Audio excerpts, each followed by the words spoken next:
Hello there, welcoming you all in the physics arena by Nitesh sir. Children, today we are going to discuss the next topic of the chapter, that is the force and pressure, that is chapter number 3.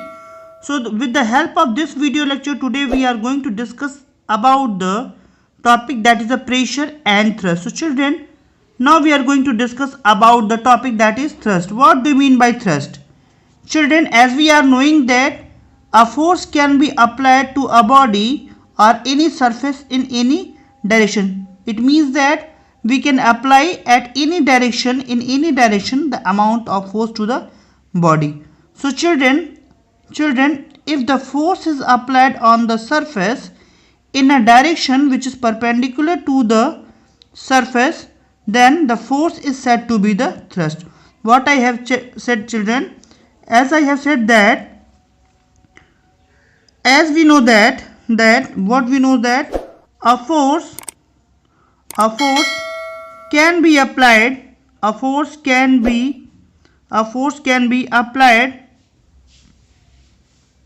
in any direction,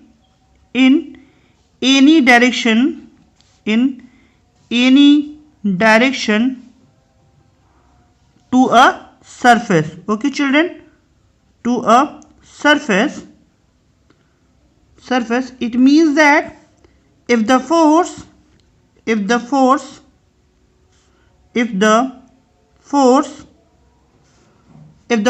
applied on a surface, if the force applied on a surface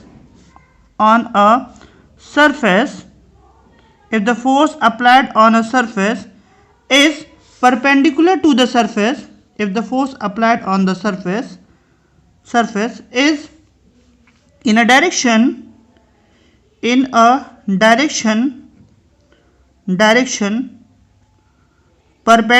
to the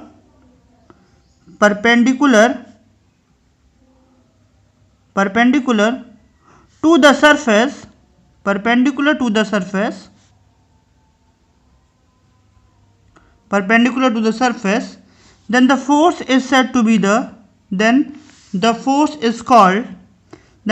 amount of the force is called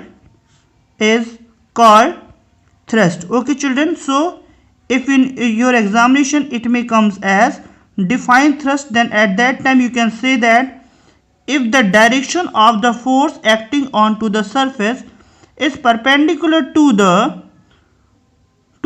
direction of the surface, means force is going to be perpendicular to the direction of the surface, then it is said to be the thrust. Children, as we are knowing that when a body is placed onto the surface, it exerts thrust onto the surface. So what I am going to say, as a body is placed, or as a body to be placed at any surface,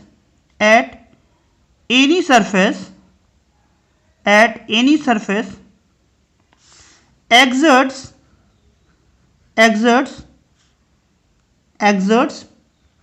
a thrust on that surface,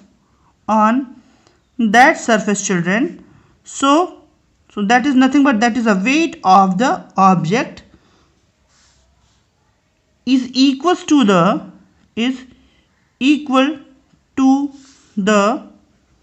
weight of the object. Okay children, so hopefully you are getting. Is it clear? Weight of the object, is it clear to everyone what I have said, children? As I have given you the ideology that if a force is applied onto a surface in the direction perpendicular to the surface, then the force is said to be the thrust. As we are knowing that a body to be placed onto the surface of earth exerts a thrust, means that is a force onto that particular surface, and that force is equal to the weight of the object, children. So there are lots of the units of the thrust are given as. So now we are going to discuss about the units of thrust. So what will be the different units of the thrust will be there. So now I am going to give you the glance about the units of thrust. So what may be the various unit of the thrust will exist. So children, as we are knowing that thrust is nothing but that is a force. So kilogram force, kilogram, kgf, which is known as kilogram force, which is k, g and f, kilogram force, that is gram force, in CGS it is gram force, that is gf, okay, and also it is known as in Newton, children, because it is force, so it can be also represented in the Newton. So there are the three units, or we can say that there may be the three unit of the thrust may have, that is a kilogram force, gram force as in Newton. So children, we can also observe that we can also observe these things with the help of an example. Children, as you are seeing that, let us suppose that with the help of the example of iron nail. Children, as we are knowing that what, I am going to take the example of the iron nail. So what you can observe from the iron nail example. Now children, I have drawn here the two diagrams in diagram 1 and diagram 2. Children, you can observe that, first let's start with the diagram 2. Children, if you are going to start hammering onto this iron nail whose upper end is sharp, and lower end is flattened. So children, in this condition you can see that this iron nail will be unable to get stuck inside of this iron wooden block. Instead of the first figure, you can see that here in the first condition, here the upper terminal of the nail is flattened and the lower terminal of the nail is sharp. Okay children, in this condition, whatever be the amount of the force exerted by the hammer will be exerted onto the nail, and nail will be easily go and stuck inside of the wooden block. So we can say that this is what it means, that if the surface area will be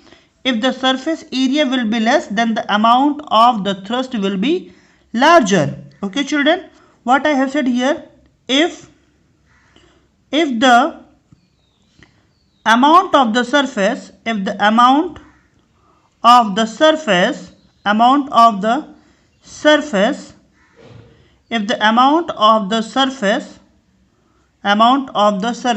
what I have said here, if the amount of the surface is less, then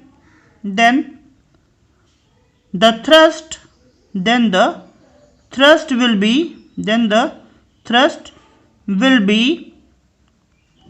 be larger, children. Okay, it means that in order to get the larger amount of the thrust, the area should be less in quantity. So children, now we are going to discuss about the theme of the pressure, because this is nothing but this is the theme which we are creating to discuss about the pressure. Okay children, so what do you mean by the pressure and how it could be discussed? So children, as we are knowing that pressure is defined as the thrust acting point of area. What do you mean by pressure? Because already we have learned with the help of the example of nail, in which whenever some amount of the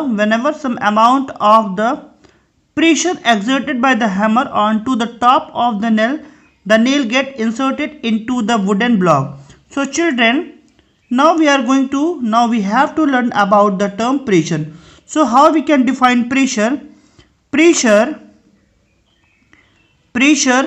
can be defined as, the term pressure can be defined as, how it can be defined as, then the amount of thrust, or the thrust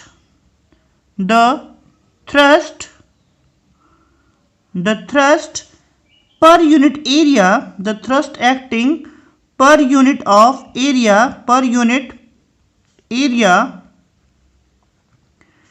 is called pressure.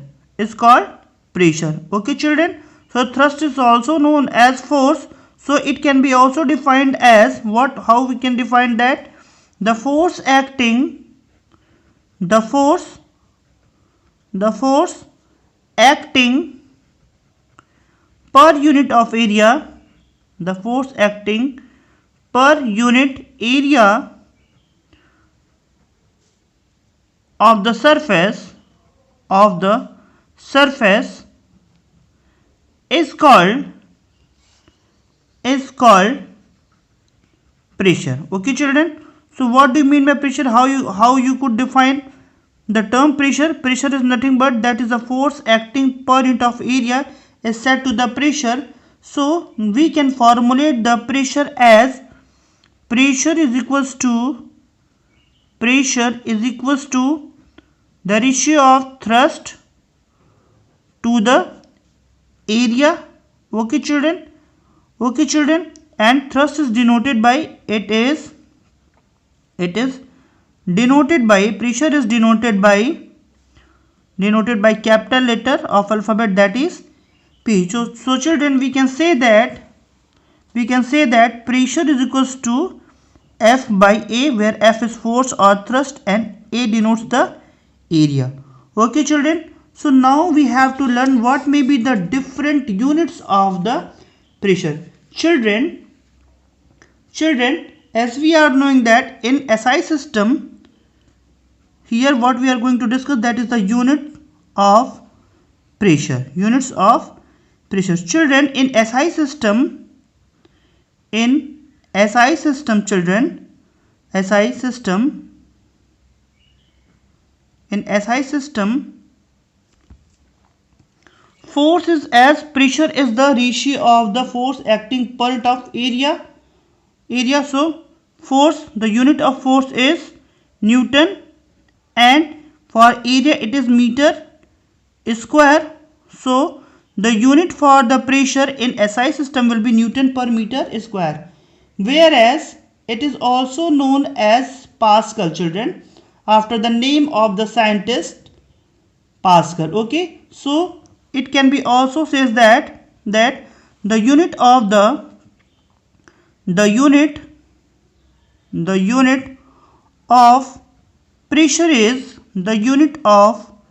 pressure is also Pascal. So children, how we could define Pascal? Let's see. Now children, as we have seen that the unit of the pressure is Pascal, the unit of pressure is Pascal, and which is equals to the unit, that is Newton per meter square. So how we can define 1 Pascal pressure? So in order to define 1 Pascal pressure, what we can say that when a force of 1 Newton, acting on a surface area 1 meter square, then it is said to be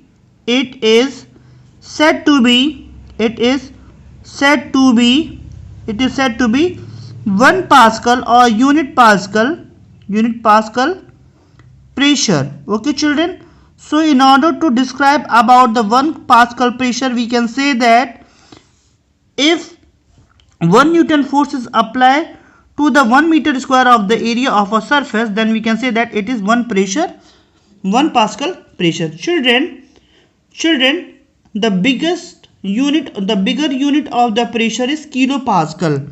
As we have learnt here 1 Pascal, so the bigger unit of the Pascal, the bigger unit of pressure is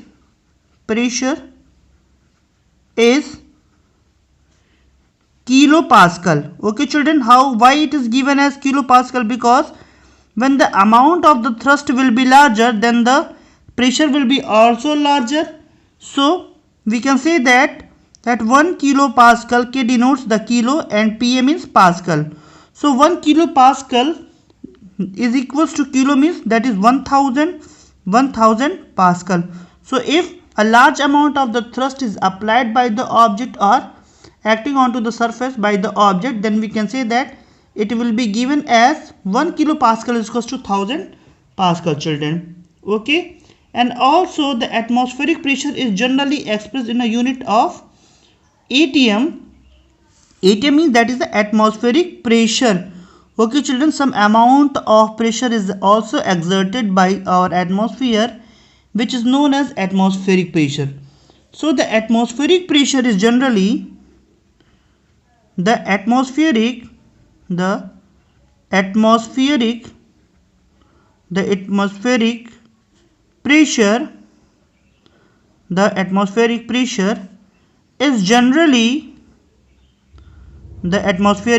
is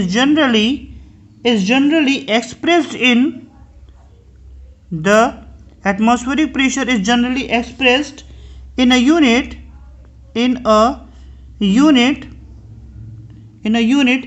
that is atmosphere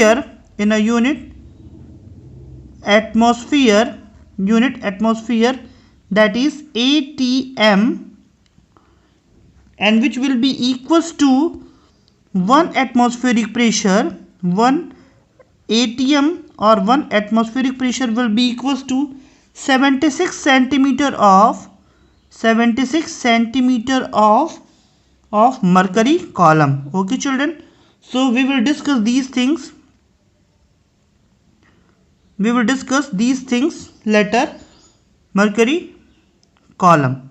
Okay, children, so and it will be equals to also that is 1.015 into 10 to the power 5 Pascal. Somewhere we can also use it as that is 1 atmospheric pressure is equals to that is 1 into 10 to the power 5 Pascal, children. So 1 atmospheric pressure is the pressure which is exerted by our atmosphere, which will be equals to 1 into 10 to the power 5 Pascal. Now, children, we are going to discuss about the factors which may affect the pressure. As we are knowing that pressure is nothing but that is a ratio of the thrust acting per unit of area.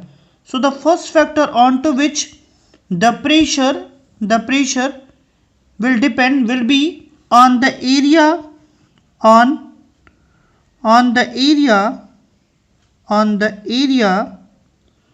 of the surface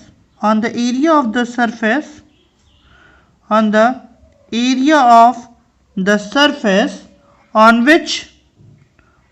which thrust acts. Okay, children, it means that the pressure depends upon the area of the surface, okay, on which the thrust is going to be act. And the next one is on the magnitude of thrust,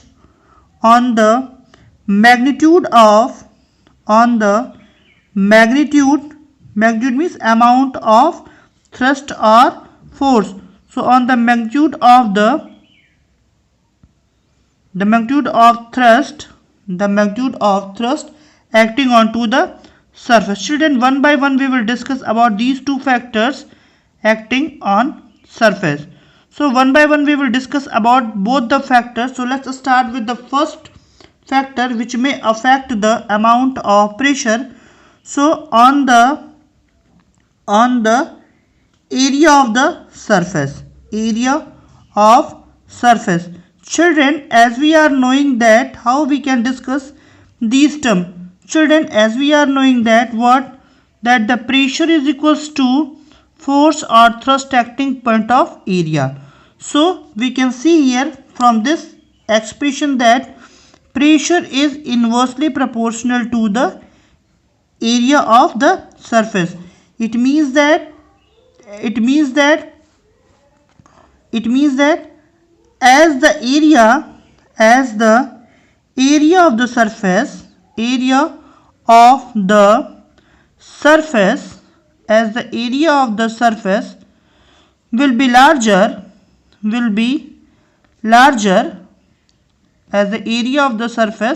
will be larger, then pressure will be pressure will be lesser. Okay children, lesser, and vice versa children. Children, what does it mean that vice versa means? That children, thus opposite, if the area will be less, then the pressure will be large. You can see also that when from the example of the iron nail, as the area of the nail is larger, as once I have drawn the two diagrams. In the first diagram I have drawn that the upper portion of the, here this is the nail upper portion and here the nail lower portion. Children, if the lower portion of the nail becomes flattened, and again we are going to take a nail whose lower portion is sharp, so this is flat and this is sharp. So children, from the first diagram, if the area will be larger, then the pressure will be less. So in this condition, here the pressure will be less. Why? Because the area of the bottom is larger. Okay children, whereas here the area of the bottom place is less, so here what we can say that the pressure will be larger. Okay children, it means that in order to achieve huge amount of the thrust, the area of the surface should be less. Okay children, now we are going to discuss about that the term that is the factor which may affect the pressure which is onto the magnitude of the thrust acting onto the surface. So on the magnitude of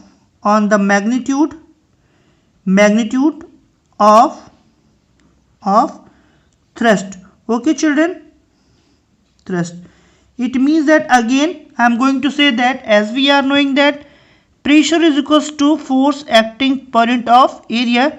Already we have learned that as the area will be less, pressure will be large, and as the area will be less, pressure will be large, and if the area will be large, pressure will be less. Similarly, we can see from here that the pressure is directly proportional to the upthrust.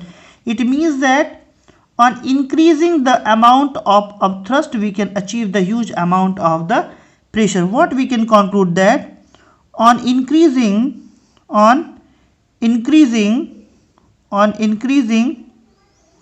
the upthrust, on increasing the magnitude of upthrust,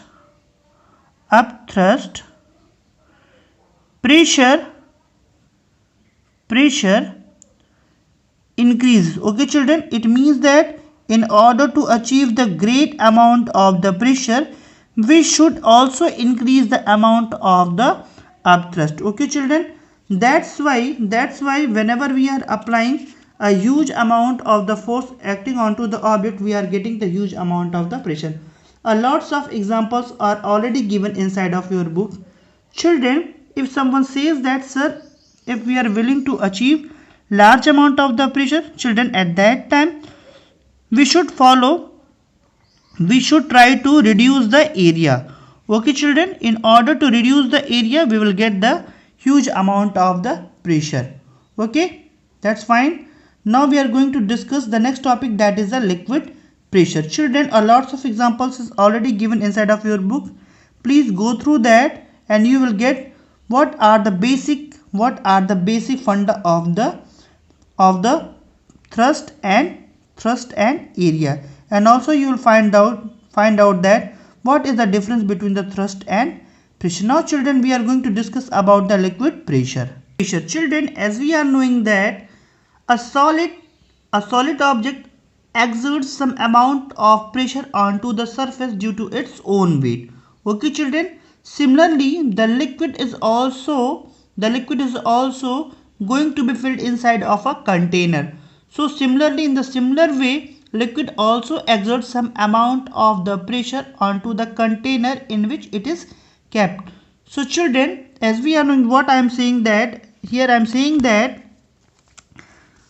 a solid a solid exerts a solid exerts pressure a solid exerts pressure onto the surface on the surface on the surface to which it is to which is placed, whereas in the similar way we can say that similarly liquid also liquids also exerts exerts pressure. Similarly children, liquids also exerts pressure onto the walls of the container container in which they are kept. Children, why I am giving a lots of elaboration here? Because I am willing to give you the clear notification about the liquid pressure. How you could understood what do you mean by the liquid pressure? As we are knowing that a solid object, let us suppose that a ball is exerting some amount of pressure onto the surface. Let us suppose that a ball is kept onto a table, so there will be a pressure will be exerted by the ball to the table. Similarly, if we are filling some amount of water into the glass, then also some amount of pressure will be exerted by the liquid, that is water, to the walls of the glass in which it is kept. Okay children, so a solid, the key point is that a solid exerts pressure a solid exerts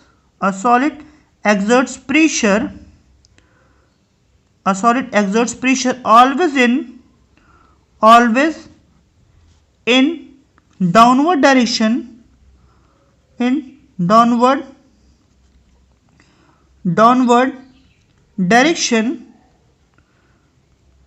equal to its weight own weight, whereas liquid exerts pressure liquids exerts pressure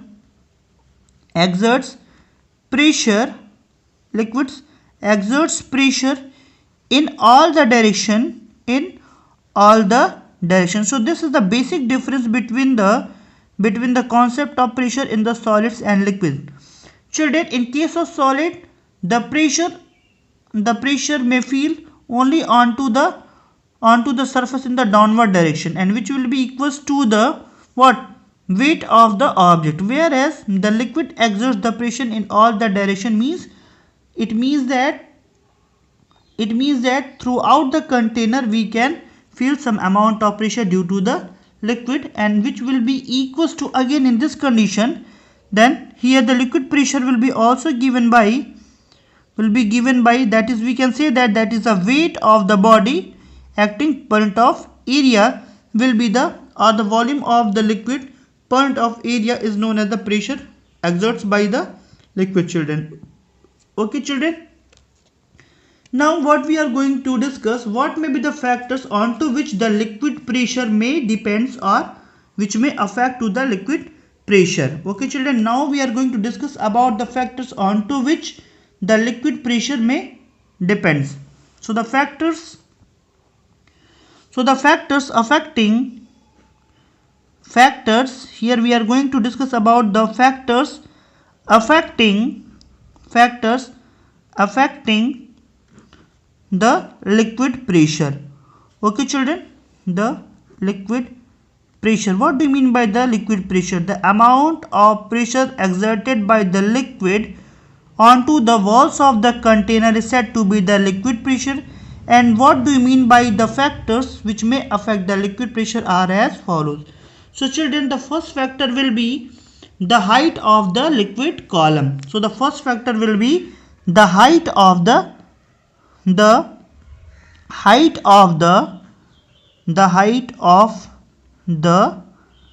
liquid column. It means that the height to which a liquid is filled inside of the container will be the factor which may affect the liquid pressure, children. And the next factor will be what? The density of the liquid.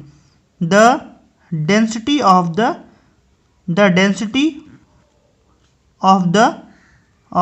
liquid. It means that if a liquid is having more density, so it will apply huge amount of the pressure onto the walls of the container. It means that increase the density, we will get that the increase in the pressure onto the walls. Okay, children. So these are the two different factors which may affect the liquid pressure. Children, with the help of some activities, you can see these two factors. So from the first factor, the height of the liquid column. Okay, children. So what is this? Children, let us suppose that if we are having a container to which some amount of the liquid is filled. So if the amount of the liquid is filled here is at a height h. Children, now what we are going to do? We are going to make the two holes in this container. Let us suppose the first hole is A and the second hole is B. Children, pressure is also equals to, that is, pressure is the formula for the pressure for the liquid will be equals to rho g h. So children, as the height will be larger, then the amount of pressure will be greater. So children, you can see that if the height of the point A or the hole A is larger, then huge amount of the pressure, the liquid will flow outside of the container. Whereas if we make a hole in the lower part of the container, then we can say that the liquid will flow with a very low amount of the pressure to the outside. It means that the pressure of the liquid or the liquid pressure may depends upon the height to which a liquid is filled inside of the container. Okay, children. And also in the second term, the liquid pressure increases with the increase in density. If we are increasing the second term is that what we have said in the first term, that if the height of the liquid filled into the container, then we can achieve the huge amount of the pressure. The next one is the density of the liquid. The density of the liquid. Children, on increasing the density of the liquid, it will give more amount of the pressure. So increase in density, we can say that increase in density is directly proportional to the liquid pressure. So if we will increase the density of the liquid, then we will get that the huge amount of the liquid pressure, children. Okay, now there are few consequences of the liquid pressure are there. That is, the thickness of the wall of the dam increase towards the bottom. Children, what does it means? Now children, we are going to discuss about the consequences of the liquid pressure. Children, as it is given inside of your book that the thickness of the wall of the dam increases towards the bottom. Children, it is written here, the reason is that why the walls of a dam is increased, the thickness of the walls of the dam increased towards the bottom. Why, children? Because at the bottom huge amount of the pressure will be exerted by the liquid column. So it may cause that if the thickness of the wall will be less, then it may break. So children, here the reason is given that the pressure at a point due to the liquid increases with the increase in the height of the liquid column. Okay, children, it means that if the height will be larger of the dam, then the huge amount of the liquid will be stored here and a huge amount of the pressure will be exerted onto the bottom of the dam. In this condition, it may cause that increase in the pressure may cause the breaking of the dam. So that's why the bottom walls of a dam is made wider as compared to the topmost portion of the dam. Okay children, so this was the consequences of the liquid column. Now we are going to discuss about the atmospheric pressure. Children, what do you mean by the atmospheric pressure? As it is already discussed by us that the amount of pressure exerted by the atmosphere which is surrounded by us is said to be the atmospheric pressure. Children, similar to the liquid, gases also exerts the pressure. Already we have seen the pressure exerted by the liquid in the one direction, that is towards the downward direction, whereas the liquid exerts the pressure in all the direction. So similar to the liquid, gases also exert some amount of pressure. Our earth is surrounded by the air, as we are knowing that air is everywhere children, to a height of the 200 kilometer, which is called atmosphere. This envelope of air around the earth is called that the atmosphere. Okay, so the air has a height, and as we are knowing that the pressure is also dependent on to the height. So the weight of the air exerts a thrust, means force onto the earth. So the thrust onto the unit area of the earth's surface due to the column of air is called that the atmospheric pressure. So children, in order to describe the atmospheric pressure is that the thrust, what we can say, that the thrust on the unit area of the earth's surface due to the column of air. As we are knowing that the earth is filled with the air about 200 kilometers height. So whatever be the amount of force exerted by the air column onto the surface of earth is said to be the atmospheric pressure. Children, and children, that atmospheric pressure will be about 1.015 into 10 per 5 Newton per meter square will be that. Okay, so we can say that a thrust of this much amount of the Newton acts on to the every body, means that is a 10,000 Newton of the force acts on 1 meter square of the surface area is said to be the 1 atmospheric pressure. It means that it is the amount of pressure exerted by the air envelope onto the unit area of earth surface. Okay children, so lots of the examples are given inside of your book. Please go through all the examples. If still you are having any issue, you can ask to me. Have a great day.